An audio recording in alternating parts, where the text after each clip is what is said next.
नमस्कार विद्यार्थी मित्रांनो, नर्सिंग नोट्समध्ये आपले स्वागत आहे। तर आजच्या व्हिडिओमध्ये आपण प्रश्न तिसरा बघणार आहोत। खालील प्रश्नाची उत्तरे लिहा। प्रश्न पहिला अ आहे, स्टाफ नर्सच्या पदासाठी अर्जाचा नमुना तयार करा। तर हा प्रश्न तुम्ही स्वतः सॉल्व करायचा आहे, कारण आता मला वाटतं प्रत्येकाला अर्ज लिहायला येतो। तर हा सोपा प्रश्न आहे, तर ते तुम्ही स्वतःहून सॉल्व करायचा आहे। प्रश्न ब बघूया आपण आज। ऑर्गनायझेशन म्हणजे काय आणि ऑर्गनायझेशनची तत्वे लिहा। बघूया ऑर्गनायझेशन म्हणजे काय। म्हणजेच ऑर्गनायझेशनलाच मराठीमध्ये संघटन म्हणतात। तर आपल्याला इंग्लिश आणि मराठी हे दोन्ही शब्द माहीत असले तर आपण कन्फ्यूज होत नाही। तर त्यासाठी आपल्याला दोन्ही पण शब्द माहिती असायला हवेत। तर बघूया ऑर्गनायझेशन म्हणजे काय। विशिष्ट ध्येय साध्य करण्यासाठी समाजातील लोकांनी स्थापन केलेला उद्योग, संघटना, संस्था म्हणजे संघटन होय। एखाद्या गोष्टीसाठी व्यवस्था किंवा तयारी करण्याचा कार्यक्रम किंवा कार्य म्हणजे संघटन होय। सामूहिक पातळीवरील उद्देश साध्य करण्यासाठी संस्थात्मक रचना आयोजित करण्याचा तयार करण्याचा मार्ग म्हणजे संघटन होय। चौथी आहे, संघटन म्हणजे उद्दिष्टाची पूर्तता करून घेण्यासाठी प्रयत्न करणाऱ्या व्यक्तीचा समुदाय होय। तर अशा 4 व्याख्या इथं दिलेल्या आहेत। तुम्हाला जी सोपी वाटेल ती तुम्ही लिहू शकता। आणि विचारले आहे संघटनाची तत्वे, आणि हा प्रश्न आहे 4 मार्काला। तर किती मार्काचा प्रश्न आहे त्याच्यावर तुमचं उत्तर निर्धारित असेल। तर संघटनाची तत्वे किती आहेत, तर संघटनाची तत्वे इथं 14 तत्वे, एकूण 14 तत्वे दिलेली आहेत। तर ही पूर्ण न लिहिता फक्त पॉईंट महत्त्वाचे पॉईंट आपल्याला पाठ करावे लागतील, तरच व्यवस्थित त्याचं उत्तर लिहिता येईल। म्हणजे समजा उद्दिष्टाची तत्वे हा एक पॉईंट आहे, तर हे तुम्हाला एक्सप्लेनेशन पूर्ण नाही लिहिलं तरी चालेल। याच्यामधलं तुम्हाला जे समजेल ते एक्सप्लेनेशन तुम्ही लिहू शकता, थोडक्यात लिहिलं तरी चालतं। आणि पॉईंट मात्र सर्व 14चे 14 लिहायचे, एक्सप्लेनेशन थोडंसं लिहायचं। म्हणजे हा 4 मार्काचा प्रश्न, 4 मार्काच्या प्रश्नाचं उत्तर आपलं व्यवस्थित तयार होईल। त्यासाठी पूर्ण लिहायची गरज नाही।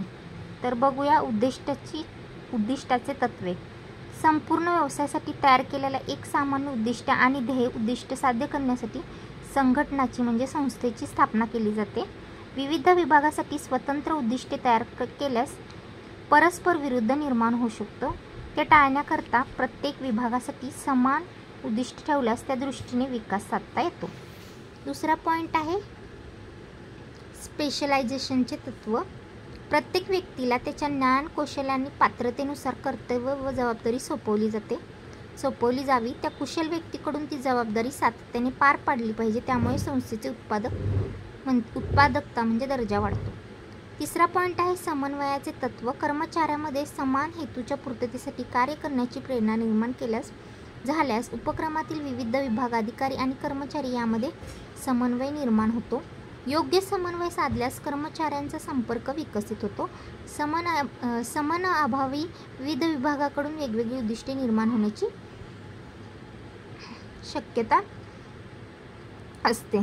चौथा पॉईंट आहे अधिकार व जबाबदारीचे तत्व। प्रत्येक व्यक्तीला काम करण्याचे पूर्ण अधिकार दिलेले असतात, म्हणजे अधिकार सोपवता येतात, परंतु जबाबदारी म्हणजे रिस्पॉन्सिबिलिटी सोपवता येत नाही। म्हणजे जर एखाद्या वरिष्ठाने त्याचे अधिकार त्याच्या अधीनस्थ व्यक्तीला दिले तरी तो वरिष्ठ त्याच्या जबाबदारीतून मुक्त होऊ शकत नाही। पाचवा आहे व्याख्यातत्व। संघटनात काम करणाऱ्या व्यक्तीची कर्तव्ये स्पष्ट केली नाहीत तर जबाबदारी निश्चित करणे शक्य नसते। काम व्यवस्थित व सुरळीत होण्यासाठी विविध विभागातील संबंध स्पष्टपणे परिभाषित करून कर्तव्य निश्चित करणे महत्त्वाचे ठरते। यालाच कामाचे विशेषीकरण असे म्हणतात। पॉईंट आहे नियंत्रणाचा कालावधी। पर्यवेक्षकाद्वारे किती अधिस्थानाचे पर्यवेक्षण केले जाऊ शकते याचे निश्चितीकरण करणे म्हणजे अधिस्थानाची संख्या अशी असावी की पर्यवेक्षक त्यांच्या कामावर प्रभावीपणे नियंत्रण ठेवण्यास सक्षम असावा। शिवाय पर्यवेक्षण करायचे काम समान स्वरूपाचे असावे। जर नियंत्रणाचा कालावधी विषम असेल तर पर्यवेक्षकांची संथ संवादामुळे संप्रेषणामुळे कामगारांच्या कार्यक्षमतेवर परिणाम होतो। सातवा पॉईंट आहे संतुलनाचे तत्व। कामाची नेमणूक अशी असावी की प्रत्येक व्यक्तीला समान वेळी दिली जावी, जेणेकरून ठरवून दिलेली कामं नियोजित वेळेत उत्तम प्रकारे पाडले जाईल। एका व्यक्तीने जास्त व एकाने कमी केल्यास तसेच वेळखाऊपणा केल्यास कामाचे नुकसान तर होतेच, परंतु संतुलन राहत नाही. 8वा पॉईंट आहे सातत्य तत्व. बदलत्या परिस्थितीनुसार संघटन संस्था सुधारण्यायोग्य असावी. आवश्यक ते फेरबदल वेळोवेळी केल्यास संघटन गतिमान राहते. स्थिर संघटन सातत्य ठेवून गतिमान होणे आवश्यक असते. त्यानंतर 9वा पॉईंट आहे एकरूपता एकसंघ तत्व. दुहेरी अधीनता आणि संघर्ष टाळण्यासाठी प्रत्येक अधिकारी आपल्या क्षेत्राचा प्रभावी असावा. एक समानता राखली जाईल अशा पद्धतीने कामाच्या वाटपाची तरतूद केल्यास एकरूपता म्हणजे एकसंधत्व टिकून राहते. 10वा पॉईंट आहे आदेशाची एकता तत्व. एक कर्मचारी व्यक्ती एकापेक्षा जास्त व्यक्तीच्या नियंत्रणाखाली असेल तर गोंधळून आणि संघर्षाची परिस्थिती निर्माण होते. त्याला वेगवेगळ्या वरिष्ठांकडून परस्पर विरोधी आदेश मिळाल्यास संघर्षजन्य परिस्थिती निर्माण होते. हे टाळण्यासाठी क्रमांक वरपासून खालीपर्यंत असावी. हे तत्व व्यक्तीमध्ये जबाबदारीची भावना निर्माण करते. 11वा पॉईंट आहे अपवादाचे तत्व. या तत्वानुसार जेव्हा आपल्या अधीनस्थ कर्मचाऱ्याकडून एखादी चूक होते तेव्हा आपल्या वरिष्ठ व्यवस्थापकाकडून हस्तक्षेप केला झाला पाहिजे. नियोजित आपल्या योजनेनुसार कामे झाली तर उच्च वरिष्ठ व्यवस्थापनाच्या हस्तक्षेपाची गरज नसते. अपवादाचे तत्व शीर्ष व्यवस्थापनाला नियोजन आणि धोरण तयार करण्यावर लक्ष केंद्रित करण्यास अनुमती देते. म्हणजेच अपवादात्मक परिस्थितीत उच्च व्यवस्थापनाचे लक्ष कामकाजात वेधले जाते. 12वा पॉईंट आहे साधेपणाचे तत्व. संघटनात्मक रचना सोपी असावी जेणेकरून ती प्रत्येक व्यक्तीला सहज समजेल. प्रत्येक व्यक्तीचे अधिकार, जबाबदारी आणि स्थान स्पष्ट केल्यास गोंधळ उडत नाही. साधेपणाचे तत्व मानव केंद्रित मानसशास्त्र संज्ञात्मक मर्यादा व्यवसायाच्या केंद्रस्थानी ठेवल्यास व्यवस्थापकाबद्दल कर्मचाऱ्याचा विश्वास निर्माण होतो. म्हणजे प्रथम आपण व्यक्तीला ओळखले पाहिजे व त्याचा आदर केला पाहिजे.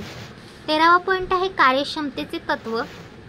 संस्थेला संघटनास किमान खर्चात व्यवसायाची कमाल उद्दिष्टे साध्य करता आली पाहिजे. खर्च आणि कमाई यांची मानके पूर्वनिर्धारित व उद्दिष्टानुसार तयार केलेली असावी. प्रत्येक कर्मचारी निर्धारित उद्दिष्टानुसार काम करण्यास समर्थ असावा.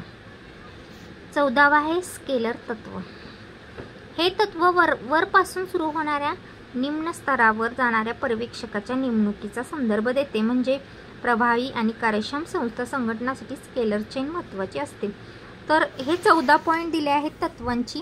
तर पूर्ण न लिहिता फक्त पॉईंटनुसार आणि थोडं एक्सप्लेनेशन केलं तरी चालतं.